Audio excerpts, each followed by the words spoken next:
It is time to take a look into the tropics and see what is brewing out there. And well, since the last time we spoke, we now have Tropical Storm Fred. Now, what's interesting about Fred, it really became a tropical storm as it was just passing to the south of Puerto Rico, and now it's interacting with the Dominican Republic, and obviously they're getting a lot of rainfall in the Dominican Republic. Haiti's going to see some of that as well, but it's already lost some of the circulation that it had started to form when it was actually over water, and this is one of the reasons why we don't think that Fred is going to grow a whole lot over the next several days, because it's going to go across here, then it's going to go in between the Bahamas and over by Cuba, and it's just not really ever going to have a chance to get out into the open waters, which is probably a good thing.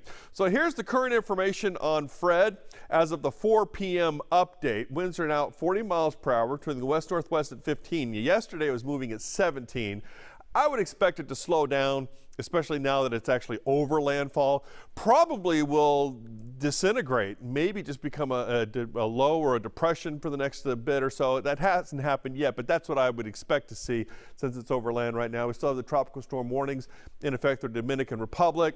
Tropical storm watches are out ahead of it in the blue. So let's look at the forecast then.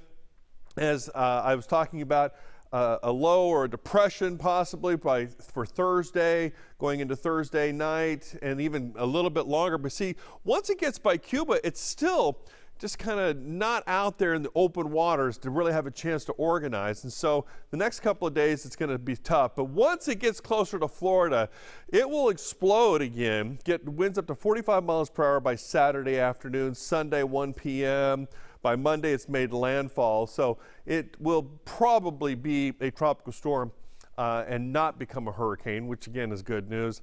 Not the best news for the weekend, though, for our friends over in Florida. But for us here in the Houston area, very little impact at all. We may see some extra waves, some surf, that kind of thing. And even then, since it's so far over here on the eastern Gulf, not a big impact for us here in the southeast Texas area. Computer models have been in really good agreement. They're starting to change a little bit once we get out here a little bit further. Again, it's going to have a hard time when it's so close to landfall, and not really being able to churn like you would want to.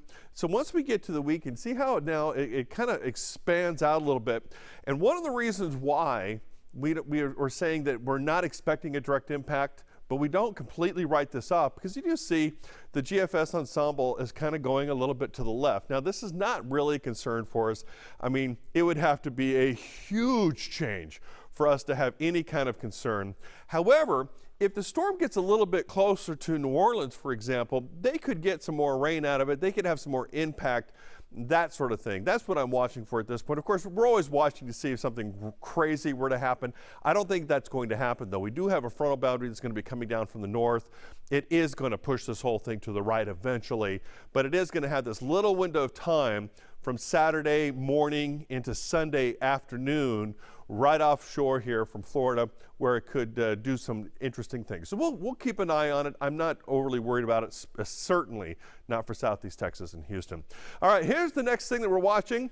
This disturbance out here is in the open waters, so it's got that going for it just a little bit. Upper level winds are still not that conducive, so let's take a look at it. This area here.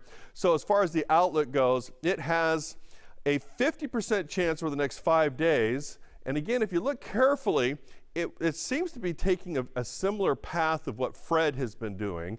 So once it gets here towards the Lesser Antilles, then somewhere in here. Now, again, this is where it becomes interesting, because if it stays more here on the right, so for Puerto Rico to the Dominican Republic, it definitely has a more right-hand turn, meaning turning to the north. And the long-range models, most of the long-range models are kind of agreeing with this, that it'll take a right-hand turn and possibly go towards the east coast that way, and maybe not even make the east coast and kind of spin around. But that's down the road, you know, going into next week.